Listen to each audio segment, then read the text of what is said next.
Hi friends, this is సహజ. ఇప్పుడు మీరు వింటున్నారు యాంగ్రీ హస్బెండ్ ఎపిసోడ్ 37. పెళ్లి నుండి పారిపోయిన బిందుతో అయాన్ పెళ్లి చేస్తే మన పరువు పూర్తిగా మంటగలిసిపోతుంది అని అన్నాడు ప్రవీణ్. అయాన్ బిందుకి ప్రవీణ్ ఎక్కడ పెళ్లి చేస్తాడేమోనని భయపడిన సుష్మిత ఆ మాటతో హమ్మయ్య అని ఊపిరి పీల్చుకుంది.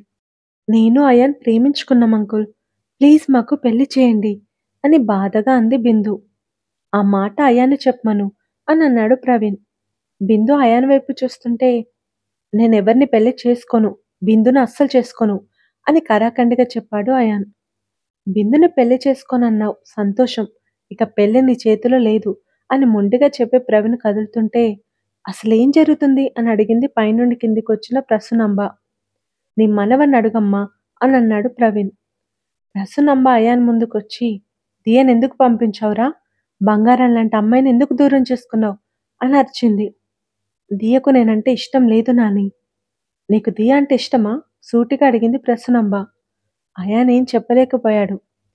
ఆ ప్రశ్నని సహించలేని బిందు, తన జీవిత నాశనం చేసిన దాన్ని ఎవరిష్టపడతారమ్మమ్మా అనంది. నువ్వు మాట్లాడకు, నిజాలు తెలుసుకోకుండా వీడితో ప్రేమ పెళ్లి కాదని పారిపోయిన నీకు అసలు మాట్లాడే అర్హతే లేదు అని గద్దించింది ప్రసూనంబ. ఇప్పుడు డిస్కషన్స్ అనవసరం అమ్మా, నేను చూసిన అమ్మాయితో 10 రోజుల్లో పెళ్లి జరుగుతుంది, దట్స్ ఇట్ అని శాసనంలో చెప్పి ఆఫీస్కి వెళ్తుంటే గుమ్మం దగ్గర బిందు తల్లిదండ్రులు కనిపించారు. ప్రవీణ్ వాళ్ళని పలకరించాడు. బిందును తీసుకెళ్లడానికి వచ్చాం అని చెప్పారు వాళ్ళు. తీసుకెళ్ళండి అని చెప్పి ప్రవీణ్ వెళ్ళిపోయాడు. డాడీ, నేను ఎక్కడికి రాను, ఇక్కడే ఉంటాను అని బిందు మొండిగా అంది.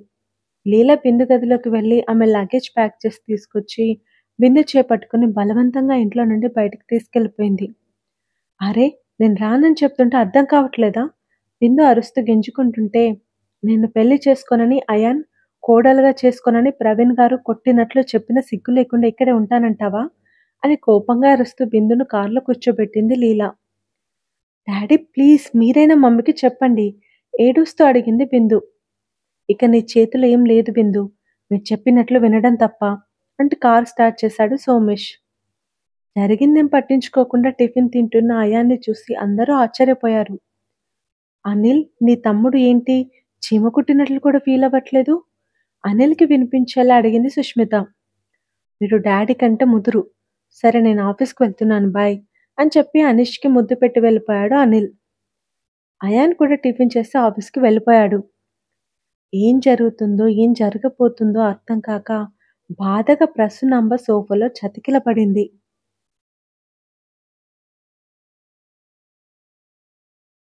నిర్మల దియ మీద నుండి దుప్పట్లాగింది. ప్లీజ్ అయాన్, నేను కాసేపు పడుకుంటాను అని రోజులా అలవాటుగా చెప్పింది దియ. నిర్మల ఆశ్చర్యంగా చూస్తూ, దియా 10 లేవవే అంటూ ఆమెను తట్టింది. దియకు మెలకు వచ్చి కళ్ళు తెచ్చి చూసేసరికి అయాన్ స్థానంలో తన తల్లి ఉంది. దియ అయోమయంగా కళ్ళు తిప్పి చుట్టూ చూసింది. అది అయాన్ రూమ్ కాదు. ఆ మరుక్షణమే తనకంతా గుర్తుకొచ్చి నీరసంగా బెడ్ కాని కళ్ళు మూసుకుంది. మళ్ళీ పడుకుంటున్నావేంటే లే అంటున్న తల్లి ఫోన్ రింగ్ అయ్యేసరికి దియ టక్కున లేచి నిర్మల చేతిలో ఉన్న ఫోన్ లాక్కొని, హలో అయాన్ అని అంది ఆత్రంగా. హలో ఎవరు అని ఒక ఆవిడ గొంతు. దియ నిరాశగా, మమ్మీ నీకే ఫోన్ అని తిచ్చి వాష్రూమ్కి వెళ్ళిపోయింది. నిర్మల దియను అయోమయంగా చూస్తుండిపోయింది, ఫోన్ కూడా మాట్లాడకుండా. దియ స్నానం చేసి వచ్చి నిర్మల ఫోన్ తీసుకుని అయాన్కి ఫోన్ చేసింది. అయాన్ ఫోన్ ఇంకా సైలెంట్లోనే ఉండటంతో అయాన్కి రింగ్ వినిపించలేదు. పొద్దున్నుంచి అయాన్ తన ఫోన్నే చూసుకోలేదు. 20 సార్లు ఫోన్ చేసినా దియకు విసుగు రాలేదు. ఇంకా ట్రై చేస్తూనే ఉండటంతో నిర్మల తన ఫోన్ లాగేసుకొని, అసలేమైంది నీకు, నిన్న నరక నుండి బయటపడినట్లు సంతోషపడి ఇప్పుడు ఆ అబ్బాయికి ఎందుకు ఫోన్ చేస్తున్నావు అని అడిగింది. ఒకసారి అయాన్తో మాట్లాడాలని ఉంది మమ్మీ. ఎందుకు? ఏమో తెలీదు. నీ ఫోన్ నుండి చేయట్లేదంటే అయాన్ నీ నెంబర్ని బ్లాక్ చేశాడని అర్థమైంది. మీ మధ్య ఎలాంటి కాంటాక్ట్ ఉండకూడదనే అయాన్ నిన్ను బ్లాక్ చేశాడు.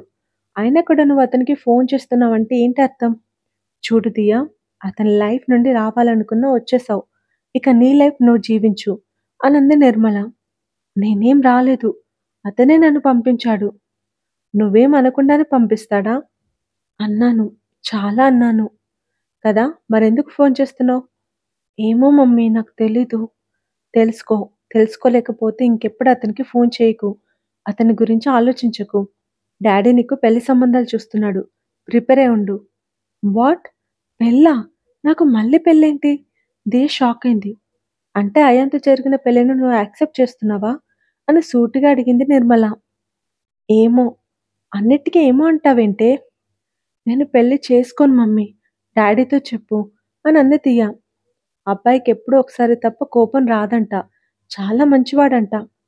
అస్సలు కోపం రాకపోయినా నాకొద్దు. ఫోటో చూసాను. అబ్బాయి చాలా బావున్నాడు. ప్రపంచంలో అందరికన్నా బావున్నా నాకొద్దు. ఎందుకు? ఏమో! అన్నింటికి ఏమో ఏమో! చూడు నీకు త్వరగా పెళ్లి చేసి ఫారిన్ పంపించాలని మీ డ్యాడీ చాలా పంతంగా ఉన్నాడు. ఎవరేం చెప్పినా వినడు అని చెప్పి వెళ్ళిపోయింది నిర్మల. ఇప్పుడు నేనేం చేయాలి? సోఫాలో కూర్చొని 2 చేతులతో ముఖాన్ని కప్పేసుకుంది దియ. Relax దియ relax. ఏదో ఒకటి చేసి పెళ్లి ఆపేయొచ్చు భయపడకు అని తనకు తాను ధైర్యం చెప్పుకుంది దియ. ఆఫీస్‌కి చేరాక అయాన్ తన ఫోన్ చూసుకున్నాడు. ఎన్ని మిస్డ్ కాల్స్ ఉన్నాయేంటి? ఎవరిది నెంబర్? అనుకుంటూ అయాన్ కాల్ చేశాడు. నిర్మల అయాన్ నెంబర్ బ్లాక్ చేయడంతో అతనికి ఫోన్ కలవలేదు. ఎవరో ప్లే చేసుంటారు అనుకుంటూ అయాన్ ఇగ్నోర్ చేశాడు. మమ్మీ అయాన్ ఫోన్ చేశాడా? అంటూ వచ్చింది దియ. ఏమో! ఏంటి మమ్మీ నన్ను వెక్కిరిస్తున్నావా? అంటూ దియ తల్లి ఫోన్ తీసుకుని చూసి, అయాన్ నెంబర్ ఎందుకు బ్లాక్ చేశావు మమ్మీ? అని అడిగింది. ఏమో! అని అంది నిర్మల. నేనే అయాన్‌కి ఫోన్ చేస్తాను. అయాన్‌కి ఫోన్ చేసేది ఉంటే అయాన్ ఇంటికి వెళ్ళిపో. ఇక్కడే ఉండాలంటే ఫోన్ ఇచ్చేయి. దియని సూటిగా చూస్తూ అంది నిర్మల. దియ నిర్మలకు ఫోన్ ఇచ్చేసింది. ఇక్కడే ఉండాలనుకుంటున్నావంటే మీ డ్యాడీ చూసిన సంబంధం చేసుకుంటావనే కదా అర్థం అని అంది నిర్మల. దియ ఏం మాట్లాడకుండా గదిలోకి వెళ్ళి బెడ్ కాని కూర్చొని అయాన్ గురించే ఆలోచిస్తుంది. ఎందుకో నాకు అయాన్ని చూడాలనిపిస్తుంది. కనీసం ఫోటో అయినా చూడాలనుకుంటే అయాన్ ఫోటో ఒక్కటి కూడా నా దగ్గర లేదు అని అనుకుంటున్న దియకి సడన్‌గా ఏదో తట్టి వెంటనే తన ఫోన్ తీసుకొని గూగుల్‌లో AK private limited Ayaan Kumar అని సెర్చ్ చేసింది. వందల కొద్దీ అయాన్ ఫోటోస్ దర్శనమివ్వడంతో దియ ముఖం ఆనందంతో 1000 వోల్టేజ్ బల్బులా వెలిగిపోయింది. దియ అయాన్ ఫోటోను ముగ్ధురాలై చూస్తుండిపోయింది. అయాన్ నాకు నిన్ను చూడాలనిపిస్తుంది. నీతో మాట్లాడాలనిపిస్తుంది. ఎందుకో నాకు తెలియట్లేదు. నెల నుండి నేను నీతోనే ఉన్నాను కదా! నేను నీకు బాగా అలవాటు పడిపోయినట్లున్నాను. బహుశా అందుకే ఇలా అనిపిస్తుందేమో! నీకలా అనిపించట్లేదా అయాన్? అనిపిస్తుంది. నేనిప్పుడే ఈ క్షణమే చూడాలనిపిస్తుంది దియా. నేను పంపించిన క్షణం నుండి నాకంతా శూన్యంలా అనిపిస్తుంది. అనుక్షణం నీ జ్ఞాపకాలు నన్ను తరుముతున్నాయి. నువ్వు లేకుండా నేను ఉండలేకపోతున్నాను దియా. కానీ ఎందుకు?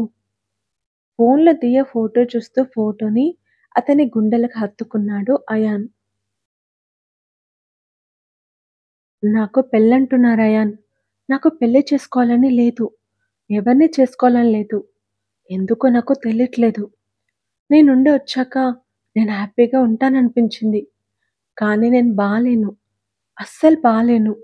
ఎందుకు అయాన్? ఎందుకు? అంటూ తనకు తెలియకుండానే అయాన్ ఫోటో స్క్రీన్‌ని తన గుండెలకు హత్తుకుంది దియ. నేను రానంటే ఎందుకు నన్ను బలవంతంగా తీసుకొచ్చారు? ఇంట్లోకి రాగానే బిందు తల్లిదండ్రుల మీద విరుచుకుపడింది. నీకు పెళ్లి చేయడానికి అని అన్నారు వాళ్ళు. పెళ్ళా? జరిగిన అవమానం సరిపోదా? నా క్యారెక్టర్ గురించి వాడెంత బ్యాడ్‌గా మాట్లాడాడో చూసారు కదా! అని కోపంగా అంది బిందు. అలా అందరూ ఉండరు. నేను అర్థం చేసుకునే మంచివాళ్ళు కూడా ఉంటారు అని అన్నాడు సోమేష్. అలా ఉంటే తీసుకురండి చూద్దాం. తీసుకొచ్చాం అంటూ ఒక ఫోటోని బిందు ముందు పెట్టాడు సోమేష్. బిందు ఆ ఫోటోని చూసి షాక్ అయి దీపకా? అని అడిగింది. అవును. నిన్ను ప్రేమించిన దీపకే. దీపక్‌తోని పెళ్లి చేయాలని మేము నిర్ణయించుకున్నాం అని చెప్పింది లీల. వాడంటే నాకస్సలు ఇష్టం లేదు. వాడిని చూస్తేనే చిరాకు నాకు అని కోపంగా అంది బిందు. నీ ఇష్టం మాకవసరం లేదు. దీపక్ ఒప్పుకుంటే ఈ పెళ్లి ఎవరు ఆపలేరు అని అన్నాడు సోమేష్. అయితే ఈ పెళ్లి జరగదు డాడ్ అంటూ నవ్వింది బిందు. ఎందుకు జరగదు? నేను అయాన్ లవర్‌ని. ఈ ఒక్క పాయింట్‌తో దీపక్ నన్ను అస్సలు పెళ్లి చేసుకోడు. మేము ఒప్పిస్తాం. ఇప్పుడే వెళ్లి మాట్లాడతాం అని అంది లీల. ఆల్ ది బెస్ట్ అని వెటకారంగా అంటూ మెట్లెక్కి తన గదిలోకి వెళ్ళిపోయింది బిందు. దియను చూడ్డానికి ఢిల్లీకి బయలుదేరుతున్న దీపక్‌కి సోమేష్, లీల గుమ్మం ముందు ఎదురయ్యారు. అదొక పెద్ద అపార్ట్మెంట్‌లోని విశాలమైన 3 బెడ్‌రూమ్స్ ఫ్లాట్.